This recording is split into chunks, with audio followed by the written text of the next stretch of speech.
அன்புள்ள என் தமிழ் சொந்தங்களுக்கு டாக்ஸ் இல்லா தமிழின் வணக்கங்கள். இஸ்ரோவை இதுவரை வழிநடத்திய 11 தலைவர்கள் யார்? அவர்கள் எப்போது பதவி வகித்தார்கள்? அவர்களின் முக்கிய சாதனைகள் என்ன என்பதை இந்த வீடியோவில் பார்க்கலாம் வாங்க. இஸ்ரோவின் முதல் தலைவர் விக்ரம் சாராபாய் 1963 1971 வரைக்கும் பணியாற்றியிருக்காரு. இஸ்ரோவின் நிறுவனர் மற்றும் முதல் தலைவர். இஸ்ரோவின் விண்வெளி திட்டங்களுக்கு அடித்தளம் அமைத்தவர். திருவனந்தபுரத்தில் தும்பா ஈக்வெட்டரியல் ராக்கெட் விண்ணேற்பு மையத்தை உருவாக்க முக்கிய பங்கு வகித்தவர். இந்தியாவின் விண்வெளி ஆராய்ச்சிக்கு கனவுக்கு உயிர் கொடுத்த மகத்தான அறிவியல் அறிஞர். இஸ்ரோவின் இரண்டாம் தலைவர் எம்.ஜி.கே. மேனன் இடைக்கால தலைவராக 1972 பணியாற்றியிருக்காரு. சதீஷ் தவான் அவர்கள் பொறுப்பேற்கும் வரை இஸ்ரோவின் தலைமையை கவனித்தார். இஸ்ரோவின் நிர்வாக செயல்பாடுகளை சிறப்பாக வழிநடத்தியவர். மூன்றாம் தலைவர் சதீஷ் தவான் 1972 1984 வரை பணியாற்றியிருக்காரு. இஸ்ரோவை புதிய உயரத்திற்கு கொண்டு சென்றவர். இந்தியாவின் விண்வெளி திட்டங்கள் பலவற்றிற்கு வலுவான அடித்தளம் அமைத்தவர். விண்வெளி ஆராய்ச்சி மற்றும் செயற்கைக்கோள் தொழில்நுட்ப வளர்ச்சிக்கு முக்கிய பங்காற்றியவர். இஸ்ரோவின் நான்காம் தலைவர் உடுப்பி ராமச்சந்திர ராவ் பணியாற்றிய காலம் 1984 1994 வரை பணியாற்றியிருக்காரு.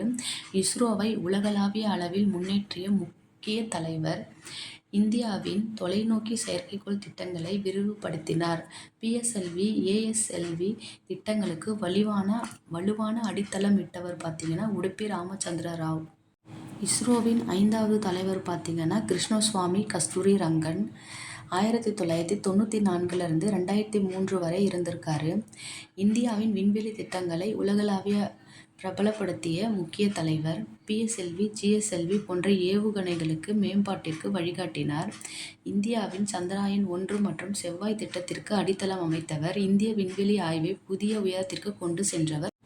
இஸ்ரோவின் ஆறாவது தலைவர் யாருன்னு ஜி. மாதவன் நாயர் 2003 2009 வரை பணியாற்றியிருக்காரு. PSLV மற்றும் GSLV திட்டங்கள் வலுப்படுத்தினார். சந்திராயன் 1 திட்டத்தின் வெற்றிக்கு முக்கிய பங்களிப்பு வழங்கினார். விண்வெளி பயன்பாடுகள் மற்றும் தொழில்நுட்ப வளர்ச்சியை ஊக்குவித்தார். இஸ்ரோவின் ஏழாவது தலைவர் யாருன்னு கே. ராதாகிருஷ்ணன் பணியாற்றிய காலம் 2009 2014 வரை பணியாற்றியிருக்காரு. PSLV மற்றும் GSLV திட்டங்களை வெற்றிகரமாக மேம்படுத்த பங்கு வகிச்சிருக்காரு. சந்திராயன் 1, மங்கள்யான் போன்ற வரலாற்று சாதனைகளுக்கு வழிவகுத்திருக்காரு. இஸ்ரோவை உலகளாவிய அளவிற்கு முன்னேற்றி சென்றவர் யாருன்னு கே. ராதாகிருஷ்ணன். எட்டாவது AS கிரண்குமார் 2015 18 வரை பணியாற்றியிருக்காரு. PSLV மற்றும் GSLV திட்டங்களுக்கு வெற்றிகரமாக முன்னெடுத்து சென்றார். சந்திராயன் 2, மங்கள்யான் போன்ற பணிகளுக்கு முக்கிய பங்காற்றியவர். இஸ்ரோவின் ஒன்பதாவது தலைவர் யாருன்னு கே. சிவன். இவர் 2018 2022 வரைக்கும் பணியாற்றியிருக்காரு. PSLV, GSLV மற்றும் LVM-3 திட்டங்களை வெற்றிகரமாக வழிநடத்தினார். சந்திராயன் 2, சந்திராயன் 3 திட்டங்களின் வெற்றிக்கு முக்கிய பங்காற்றினார். சுகன்யான் மனித விண்வெளி பயண திட்டத்திற்கு வலுவான அடித்தளம் அமைத்தார். இஸ்ரோவின் 10வது தலைவர் யாருன்னு எஸ். சோமநாத் 2022 2025 வரை பணியாற்றியிருக்காரு. சந்திராயன் 3 வெற்றியை தொடர்ந்து GSLV, MK3, LVM-3 ஏவுகணைகளை மேம்படுத்தி பல வெற்றிகரமான ஏவுதல்களை வழிநடத்தியுள்ளார். ககன்யான் மனித விண்வெளி பயண திட்டத்திற்கு உறுதுணையாக செயல்படுகிறார். இஸ்ரோவின் தற்போதைய தலைவர் யாருன்னு வி. நாராயணன்.